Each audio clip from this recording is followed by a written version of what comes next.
little fox.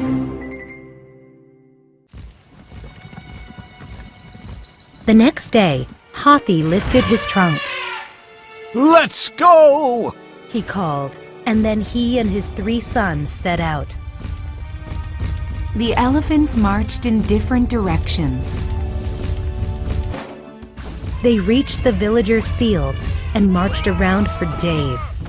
They stomped on grass, crops, tools, and anything else they found. At first, the other jungle creatures watched the elephants march from a distance. Then, birds flew over the jungle, spreading the news. Food! Food for everyone! Soon, herds of deer, pigs, and porcupines joined the elephants. They all began eating what was left of the crops. Baloo came and found some tasty roots. Delicious! Other animals knocked down barley and drank from the tank of water. Birds flew down for seeds and grain. Monkeys scattered as the python Ka slithered into the valley. He was hungry too. On and round the fields the elephants marched. Soon, the people in the village grew desperate from hunger.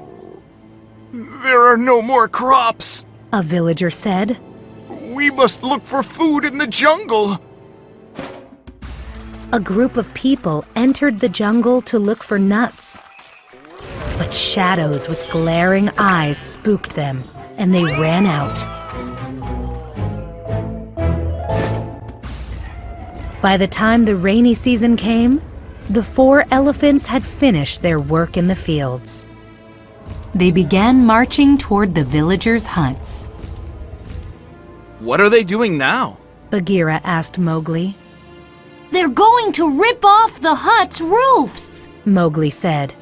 Most of the villagers had already left to find new homes. Now, it was time for the rest to go. A month later, Mowgli and Bagheera returned to the village. The place was covered with mounds of grass and thick weeds. 6 months later, the 2 of them came back again. By now, the jungle had roared back. It's just as I imagined, Bagheera, Mowgli whispered. The wild jungle had swallowed up every trace of the people's village. After the elephants' march, Mowgli returned to the wolves' cave. He had found a way to punish the villagers for their cruelty. According to the law of the jungle, this punishment settled things. Yet Mowgli was restless and unhappy. He didn't feel hungry, and he rarely slept. What's wrong with me? He wondered. One hot day, Mowgli was splashing in the river, suddenly eager to escape. He took off through the jungle, leaping from tree to tree. He ran all afternoon, singing, swimming, and hunting.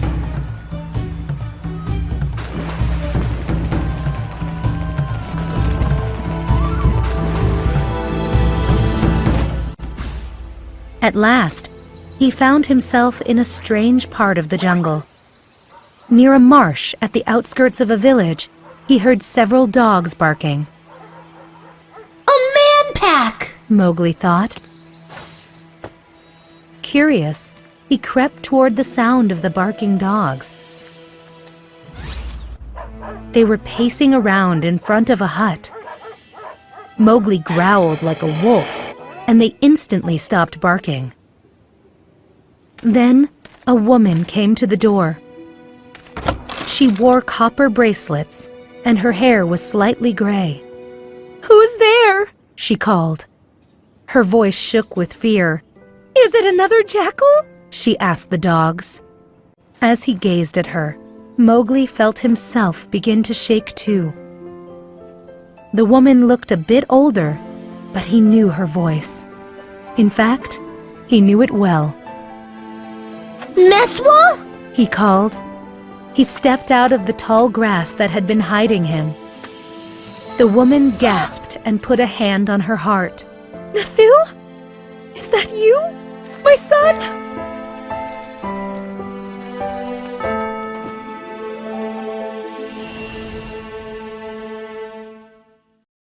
That night, Mowgli stayed with Messua in her hut.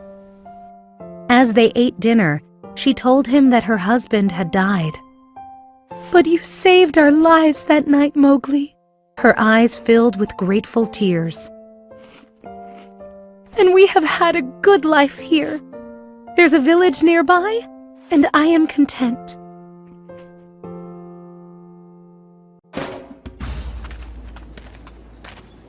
In the morning, Mowgli got ready to go.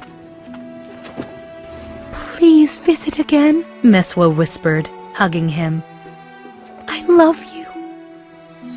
Mowgli's throat felt tight. I love you too, Messua. And I will come back soon. I promise. As he headed toward the marsh, a large beast jumped out of the tall grass. Bagheera! Mowgli said in surprise. What are you doing here? I followed you. Bagheera replied. Again? Mowgli laughed and shook his head. You're always following me. So are Mother Wolf and Gray Brother. Bagheera looked nervous. Are you coming back to the jungle? He asked. I thought you might stay here with the woman. Mowgli shook his head. I don't think I belong with people, Bagheera. The man pack threw me out, remember? Just like the wolf pack. Bagheera studied Mowgli for a second. Then he lifted his chin. Feel under my jaw. Mowgli obediently put his fingers under Bagheera's silky chin. The panther's fur covered thick muscles. Then, Mowgli touched a bare patch. What's this? He asked. It is the mark of a collar, Bagheera said. No one in the jungle knows this. I was also born among people, Mowgli. I lived in a cage at the king's palace. What? Mowgli blinked in surprise. Bagheera had lived with humans too? That's why I spoke for you at the council when you were a little cub. Bagheera went on. My mother died in the cages at the palace. After that, I had no family there, and... Mowgli couldn't imagine the beautiful, strong panther trapped in a cage. The cage must have felt like prison. It was a prison, Bagheera said. I lived there without ever seeing the jungle. Then one night, I mysteriously found my strength. I told myself I was a panther, not a plaything for people. And I broke the silly lock with one blow of my paw. Mowgli grinned. That was something he could picture Bagheera doing. Now you know my secret, little brother. I returned to the jungle where I belonged. As for you... Bagheera paused. You are a human. So one day you too will return to where you belong. Nope! Sorry, Bagheera, but you're wrong. Mowgli shook his head firmly. I won't ever live with people again. I'll visit Messua, but that's about it. He patted the panther. And when I'm older and on my own, I'll come back to visit you in Baloo. Just then, a girl in a flowing white dress appeared on the path. Mowgli and Bagheera ducked behind some bushes. As the girl passed, Mowgli moved the bushes with his hand. He watched the girl walk toward the marsh.